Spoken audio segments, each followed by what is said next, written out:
Good evening, ladies and gentlemen. Welcome to a new episode of Flesh Wound Farce, where we review and discuss your and our favorite comedy films. This is the world's first and only combination trivia host and professional wrestling announcer of Chilean descent that currently resides in Southern California, Ozzy V. And with me, as always, on this program, first in the Northern California Bay Area, world's famous juggler, Greg Larson. How you doing, Greg? Chilling. Uh-oh. Oh, we might be at odds here. I gotta ask what producer Todd is up to, and I don't know if he's going to talk about how excited he is for the next video game. I'm not sure if that's what I'm going to come to expect here. Producer Todd. I got a new phone. Okay. I mean, that is something different, but if it was Greg, it'd been something like, I got this new phone and it's great. It's great. So this week we do have the pleasure of reviewing and discussing Police Academy, released on March 23rd, 1984, with a runtime of 96 minutes. Todd, do you have a trailer available? I do. Oh, I thought you were going to say I did. Can we roll it, please? Yes, we can. Crime. The city was full of it. Hey! Free TVs! Desperate measures were needed. Want you to go to the police academy. The police academy is such a dangerous place. Honey, don't worry. Desperate measures were taken. I'm joining the police force! Ah! The mayor says we have to take this riffraff. That was horrible looping. Oh, yes. Yeah, it was. We all are. What about guns? When do we get guns? You will be schooled in firearms, police procedures, local laws, and many, many other things. High speed driving.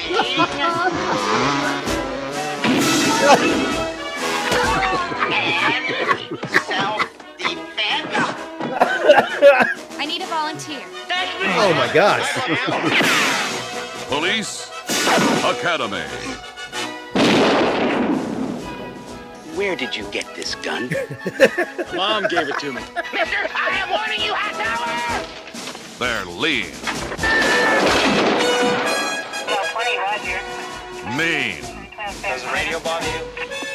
5. I can turn it down. obscene. Each and every one of them striving to defend You make me sick. Thank you, sir. I make everybody sick. See the thighs. or offend. Come on. I haven't got all day. The thighs. And now that they're ready for the real world, Give me the thing! crime is no longer the #1 problem. They are. Can you get my kitty cat out of the tree? No problem, ma'am. Police Academy. Oh my goodness. All right, that was the trailer for Police Academy, once again released on March 23rd, 1984, with a runtime of 96 minutes. Written by Neil Israel, Pat Proft, and directed by Hugh Wilson, who also did contribute to the screenplay. Produced by Paul Molansky, who had said in the I have the 20th anniversary edition of the Police Academy DVD. Bonus features aren't as great. It gives you the trailer. Then there's a featurette. In the featurette, producer Paul Molansky said that he was in San Francisco and he saw members of the police academy being used for crowd control. And basically what you saw in the opening scene is what he saw on the streets and people in the police uniforms. And he went up to one of the officers, their commanding officer, I guess, and asked, what the deal was. He explained, well, it's a police academy and we have to take anybody who applies. And then he winked at him and said, well, we get to flunk, the ones that we need to, and within a few weeks. Literally said that to him. So that's where he had this idea for the movie. And then he just thought to himself, what if it was an ensemble piece and we just grabbed a bunch of people who just knew comedy and just let that go? And what was also great with the director, Hugh Wilson, is a lot of the actors were saying that he would allow the actors to provide their own subtleties to the character and to the scene. And he was one of the directors that everybody was saying that he would just let the camera roll and let you do whatever happened. he would take your regular take, and then he would take, okay, let's see what else you've been working on. And then he would take a take that way. So I think stuff like that really shone, past tense of shined, in the film. But I realized I just jumped into a massive over initial thought. But it is initial thought here. What was interesting, actually, for me, personal initial thought, was I had always grown up on Police Academy 4 because it was safer than the first one, right? And what was really interesting is that this actually felt like a prequel because of the characters that, you see. This is how you see Mahoney for the first time. You see Jones for the first time. See all these guys for the first time, and like how they came to become a tight-knit group. The scene with Hooks and Hightower, that's something as well. So it was really, really fun to revisit, and especially the older you get, the funnier this movie is, I think. I mean, I'm not rating it, but initial thoughts, I've always loved the cast of characters, and it was a treat to go see them in the original, despite being used to the fourth one. Greg? Yeah, so I'm kind of in a similar boat where I was more used to the second one. And that's where I thought, oh, Bobcat Goldthwait, he's an interesting dude. And so then of course I did eventually see the first one, and so this wasn't the first viewing or anything, but with older films, if you haven't seen them in a while, you just never know how they're going to hold up. And this one, I was really excited to dive into. I remembered it being funny. Of course, I don't know if we should call him Officer Jones yet. Larvell Jones was Dr. Jones. He was always a favorite, throughout the series. And so it was, I was looking forward to it. It was a lot of fun and definitely still held up. Todd? Always been a huge fan of this series. I think I also saw the second one first and then the first one. But yeah, the first one, it's the R-rated picture. There's a difference. They slowly, became something else. Some's not good. Some's entertaining, more not good. But full disclosure, I did work on the documentary that's still in production, What an Institution, the story of Police Academy. Is it What an Institution because the movie was filmed at an old mental institution? Oh no, the tagline for Police Academy on the old poster is What an Institution. Oh, okay. Well, the movie was also filmed at an old There's a trivia bit I did not know. There you go. But oh, go ahead. It's okay. Are you working on the documentary? Anything else? No. Okay. I was really hoping that like the background poster you had said "What an Institution," and I was just like, "Why is it called that?" Yeah, right. It's on the poster.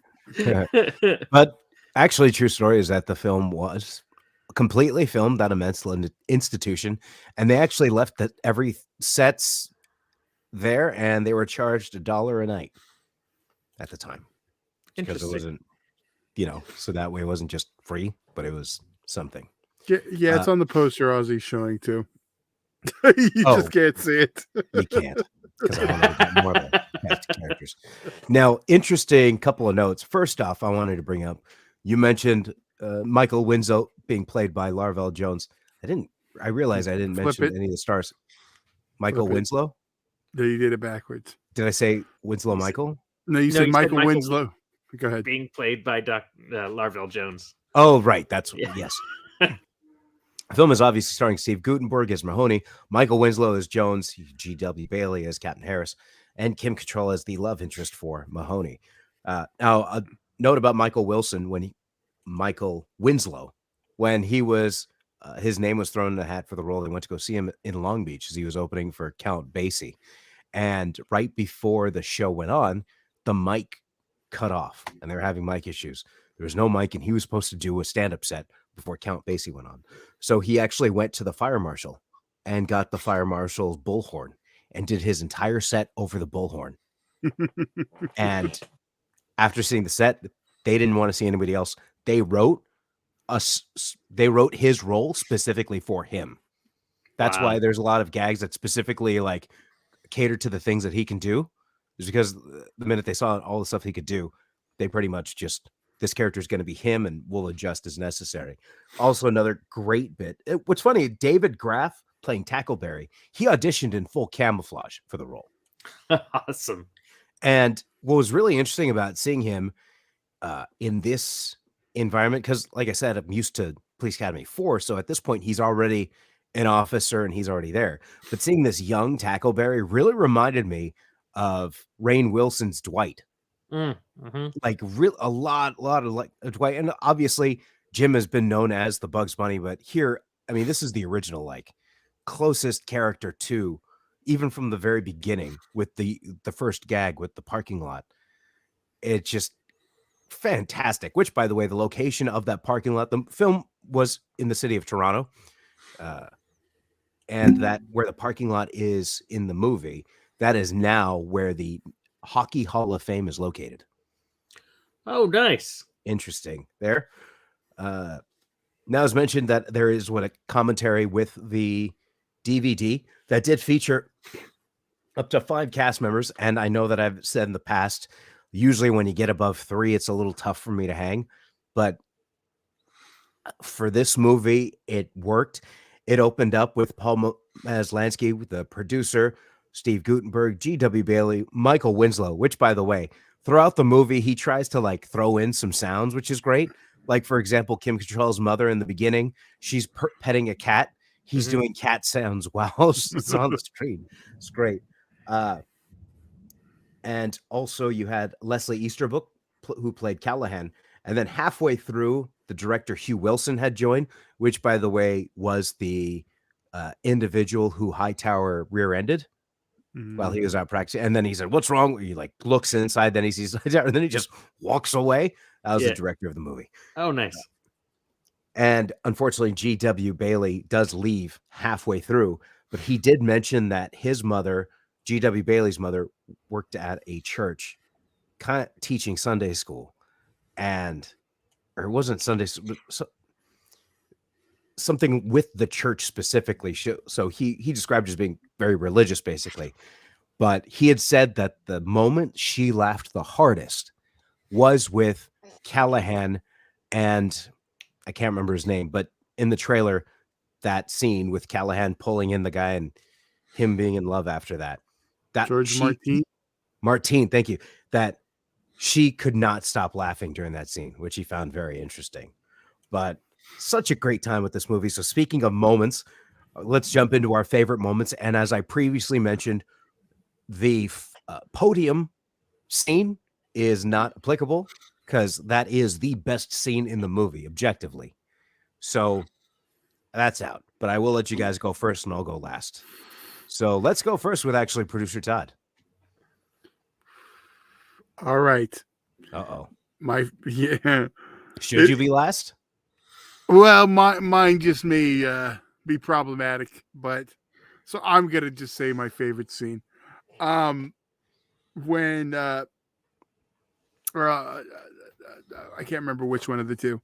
When he gets his feet ran over, when Hooks runs over the feet, and there's some verbiage, and Hightower reacts and flips over the car. When he yells that line every time since I've been like 8 years old, I can't stop laughing. What makes this movie so great is they built situations that happened later that the audience would get excited for. Chad Copeland. Right. Copeland. But they would build these moments that the audience would get excited for. So even we're talking about how you'd be in the theater and like people would react to this point. Like when that guy dropped that line, and Captain Harris's reaction was the reaction of everybody in the theater, which was great. So to that point, Tackleberry, right? When they talk about the, when they're doing the range with the shotgun, and then they yell Tackleberry, right? And then they said in the theater, everybody was like kind of cheering to a certain degree. Some people were cheering because they're excited what they were going to see. Right. Which, by the way, in the scene where they're all walking around with the shotgun, the police instructor they're holding the clipboard is an actual police officer. So, oh, nice. That was kind of a funny thing. That's an absolutely great scene. I do have one other thing I noticed that I've never noticed till this time, which I can say after everyone goes in case someone else. I don't think it'll be anyone's funniest bit, but we'll come back to it. Okay. Greg? So I've talked about video games many a times. Even in the beginning of this, we talked about how if Todd were to try to do an intro like me, it would be about a video game. So, of course, when Jones gets knocked down and he does a video game death noise, like, I was laughing and equally envious that he could do that, because anytime, if I could do that, I would use it any potential time I could. But yeah, that part has always made me laugh, and just also any of his sound effects. I mean, Harris walking by and him playing, the Space Invaders. Just yes, my God. yeah. Which, by the way, in commentary, when he saw it, he's like, "Was I ever that skinny?" So for me, it had the moment, but the aftermath of the moment. And this was alluded to this kind of shown in the trailer, where you see Captain Harris taking off on a motorcycle. The result of what happens to that hits me really good, but also what happens afterward. I hope to God you're familiar with the movie to know what I'm talking about, where Harris asks Mahoney, "Are you sure you didn't tell anyone?" Mahoney, "Not a soul."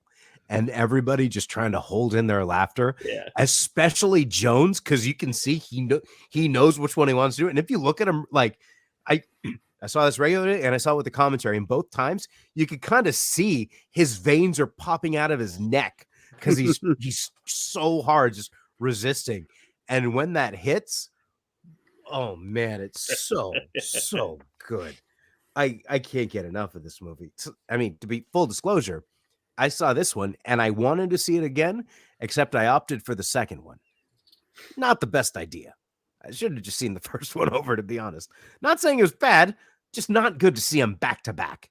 Like, I'd wait. If I wanted to watch all the Police Academy movies, I'd start with this one, obviously. Give maybe a week or two before you start the next one, and then go from there. It's like Ghostbusters 2. You just know. Police Academy 3 is Ghostbusters 2. Don't get it twisted. Anything with Mauser is Ghostbusters 2. All right. That's my I don't care. Save it. Let's just save it, because I do want to cover 2. Yes, you already watched it. You're already done. That's why I reacted the way I did. Don't do that, Ozzy. It's going to make Todd want to do it even more. I'll be sure to watch it next when we review it. I'll be sure to watch it without watching the first one right before it, and then I'm sure I won't dislike it. No, it's okay. So, real quick question, and I know we're getting into the sequels eventually, but you said you did not like. I'm assuming you didn't like 3. Well, we'll save that again for the future. Well, no, the reason. I mean, you can just say like. We'll elaborate on that because it's going to be a while before we get to Police Academy 3 and then Police Academy 4. The reason I bring that up is because you were a fan of Police Academy 4. I'm the same numbers as you on the ones I enjoy.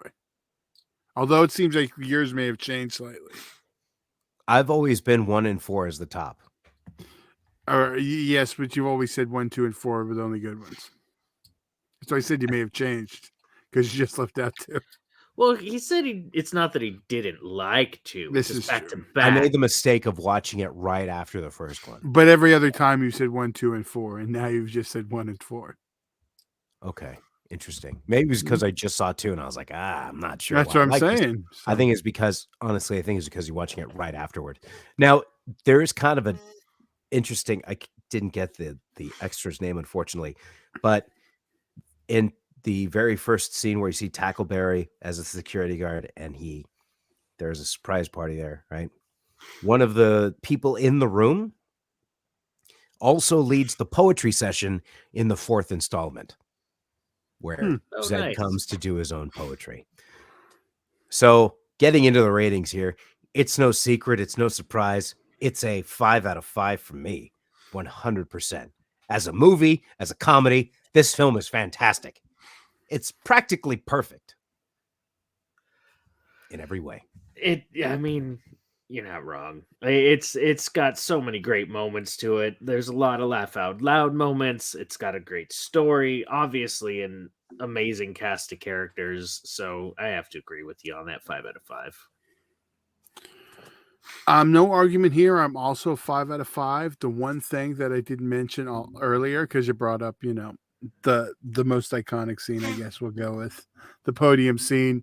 And Practical Jokers actually did a punishment based off that.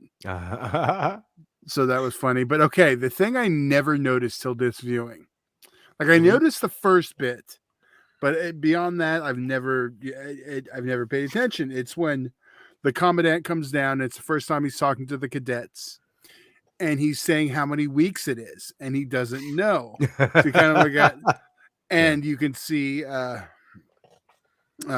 Harris say 14. Right. But if you pay attention after that, he never says that again. He's like, 12 weeks, 24 weeks. He like gets it wrong every time. Like it's never the same number. Him. Yeah. That's great. That's George Gaines as Commandant Lassard, classically trained actor. In fact, when it came to that podium scene, he said that, or the director had said that George Gaines approached him saying, I believe we're starting to cross a line from humor into vulgarity.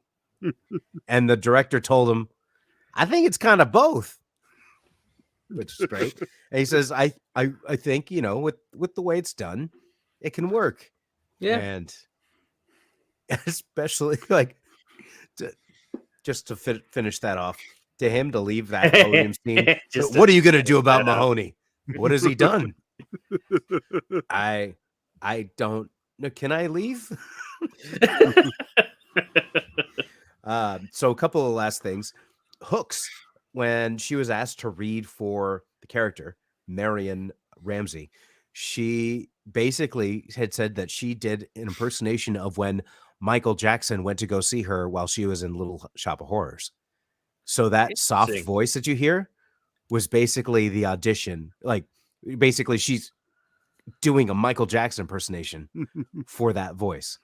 And she used the descriptor herself that she's afraid of air, which watching it the second time with that, like in mind, like that's a great job. And which also, last thing on this is she actually had quite a figure and had to wear a fat suit for the role. Oh, no kidding. According to Leslie Easterbrook in the commentary. So another side note there. And in terms of noteworthy bits that I caught from the commentary, that pretty much summed it up, because a lot of them were just, man, this was fun. And yeah, it was great. It was such a blast just hearing about, the experience of making the film, because they all had a great time. But especially if you enjoy ensemble comedies, this is one of the top tier like classics that I don't know if I could ever get tired of.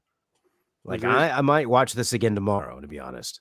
So, and you could watch it today, as of this recording, which is on April 17th, 2023. 1 through 4 are currently available on HBO Max for you to stream. Also are available for purchase wherever you purchase your favorite digital content, pieces of digital content, to phrase that better. Are we just ignoring the other one? I thought they were all on there. No, I checked. Well, because after after I'd watched 1, right, then I saw 2, and then it said more like this, and it just showed 3 and 4, and that it didn't show me anything else. It showed other comedies. Maybe it was there, but HBO was like, it's Just not like the others. Yeah, just don't. Yeah, they're there. Oh, are they? Okay, maybe HBO is trying. Forget about these. Well, wait, hold on. Go ahead. I know. I'm saying up to Miami Beach is the last one, the 5th one. Okay. So yeah, some are missing. Well, they couldn't take that piece of shit off either. The Mission to Moscow. The Mission to Moscow one only had, I believe, Mauser, Leslie Easterbrook Callahan, and George Gaines. Jones. No, and George Gaines was in the last one too? Yeah, he's in all of them. He's like the only person in all of them. I thought it was Jones, because he even introduced himself as this is Michael Winslow. I've been a part of Police Academy 1 through Infinity. Well, he's in that one also, but George Gaines is also. Okay, is also. Yeah, but They're they the didn't have only two in Hightower. that. They didn't have Hooks. There's no Sweet Chuck. There was no Zed. There's Leslie Easterbrook, Jones, George Gaines. Oh, does that one have G.W. Bailey too? I thought the last one, I thought Mission to Moscow had Mauser because I remember a specific scene. No, of them Mauser's in only in Russia. 2 of the movies. Okay, well then I just guess 2 it and was 3. G.W. Bailey. Well, if you are a fan of G.W. Bailey, because I thought he got hosed with not being in the second or third one, personally, you can actually, just a side note, check out Short Circuit, where G.W. Bailey stars as Scroder, and also the movie does star Steve Guttenberg, so there is that kind of dynamic there as well. And if you're okay with Fisher Stevens playing an Indian character, cool. But if not, it was made in 87. I'm going to go one better with one of the roles he chose over a Police Academy sequel, and that's going to be that of Mannequin, where he plays a great part of the security guard in that. That was another one. Yes, thank you. That I would be hesitant to review that on this show just because it feels slightly more comedy or slightly more romantic. You open those gates up with your oh man accent one. That's a fair point. We'll see if it comes up then. But I did not know he turned down one of the Police Academy sequels for Mannequin. But still great. Mannequin is another one. If you feel like I think it's great because then Bailey fever. Then we finally got him back for the 4th one. It was like he's back. Yeah. Hello, old friend. His triumphant return. His triumph, and his pairing with Proctor happened in the 4th one. Yes, it did. That's so that was the gem right there. On the documentary, that was the only photo I like of a person there that I wanted to take was with G.W. Bailey. I was like, yeah. And I don't ask to take photos. Yeah. Did you get one? I did. Excellent. Nice. If I thought about it, I threw it up on the screen. Hey, so when is this Police Academy documentary supposed to come out? There's no firm date yet. I know it's getting closer. Okay. I know they finally got a couple of the last people. I know Guttenberg, his schedule was, I think he was one of the last ones, but one of the most important ones. Yeah, for sure. Absolutely. Yeah, they even cover the television series and the animated series. Gonna be pretty. Anything else you can share with us? Pretty much everyone in all the films is in it, and TV, and yeah. Okay. Whenever it gets close to coming out, we'll mention it. Anything Fantastic. on the project, and then maybe we'll review one of the sequels at the time. There we go. All right. Well, ladies and gentlemen, that was our review and discussion of Police Academy, the original. Once again, you can check that out on HBO Max. Feel free to check that out. And also feel free to check me out Monday through Thursday, hosting trivia, 6:30 in Lake Forest, the Rush Bar and Grill, 7 o'clock at the Brewery in Placentia, 7:30 in Los Alamitos at Griffin's Grill, 7:30 at the Honey Pot Meadery in Anaheim. 4 nights a week, rocking and rolling. All right, gentlemen, you have anything else before we head out for the evening? Okay. No. All right, then last thing I'll say, I almost forgot, second time. Last thing I'll say, be sure to send in your vote, Patreon members. We will have a vote on what film we will review at the end of the month. So that power, Patreon members, is up to you. And if you're not a Patreon member, you can still join at patreon.com/Flesh Wound Features, where just $1 a month gives you the opportunity to vote for the film that we will review and discuss. Do we have options available yet, Todd? Or by the time this will be out on May 1st. So they'll be able to see it. Yeah, they'll see them on the check out. Fantastic. Check out Patreon as soon as this episode's over. And for world famous juggler Greg Larson and Flesh Wound producer Todd, I'm Ozzy V, and we'll see you next week right here on Flesh Wound Farce.